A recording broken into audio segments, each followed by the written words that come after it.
Comedian Priyadarshi గారు హీరోగా నటించిన మూవీ మిత్రమండలి. ఈ మూవీ థియేటర్లో రిలీజ్ కావడం జరిగింది. ఈ మూవీ ఎలా ఉంది అంటే ఏం బాగాలేదు. ఈ మూవీలో మాత్రం చాలా పెద్ద తారాగణం నటించారు. ఈ మూవీలో నిహారిక ఎన్ఎం హీరోయిన్ గా, రాగ్ మయూరి, విష్ణు ఓం, ప్రసాద్ బెహరా, ఇంకా వెన్నెల కిషోర్ గారు, సత్య గారు కీలక పాత్రలో నటించారు. ఈ మూవీకి విజయేందర్ ఎస్ డైరెక్షన్ వహించారు. ఈ మూవీ యొక్క స్టోరీ చాలా సింపుల్ గా చెప్పాలంటే, జంగ్లీ పట్టణంలో తుట్టెకులం పులిబిడ్డగా నారాయణ అలియాస్ గణేష్ గారికి పేరు ఉంది. కులం అండదండలు ఉండడంతో ఆయనకు ఎమ్మెల్యే టికెట్ వస్తుంది. తన కుమార్తె అయిన స్వేచ్ఛ అలియాస్ నిహారిక ఎన్ఎం గారిని కిడ్నాప్ చేశారని పోలీస్ స్టేషన్ కు వెళ్తాడు నారాయణ.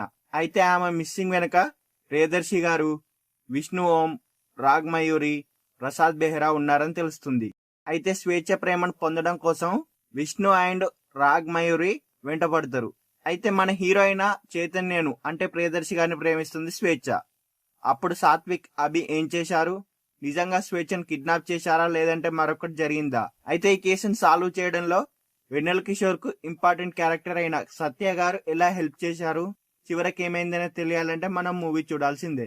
ఈ మూవీ యొక్క స్టోరీ విశ్లేషణ విషయానికి వస్తే, కామెడీ సినిమాలపై మరీ ముఖ్యంగా ముందు నుంచి ఈ మిత్రమండలి మూవీ యొక్క టీం ఈ మూవీలో స్టోరీ లేదని చెప్పుకుంటూనే వచ్చారు. కేవలం కామెడీ కోసమే రమ్మని విజ్ఞప్తి కూడా చేశారు.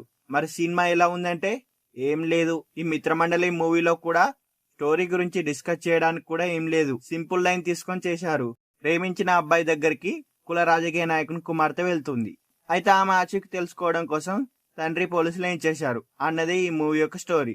అయితే ఇటువంటి స్టోరీలకు క్యారెక్టరైజేషన్లు, కామెడీ సీన్లు చాలా కీలకం. ఒక సత్య క్యారెక్టరైజేషన్ తప్ప మిగతా వాళ్ళవి క్లిక్ కాలేదు. కామెడీకి బోలెడంత స్కోప్ ఉన్న మూవీ ఇది. అయితే చాలా సీన్లు పేరలేదు. సత్య గారు వచ్చిన ప్రతిసారి మాత్రం నవ్వు వస్తుంది, ఆ తర్వాత తగ్గుతుంది.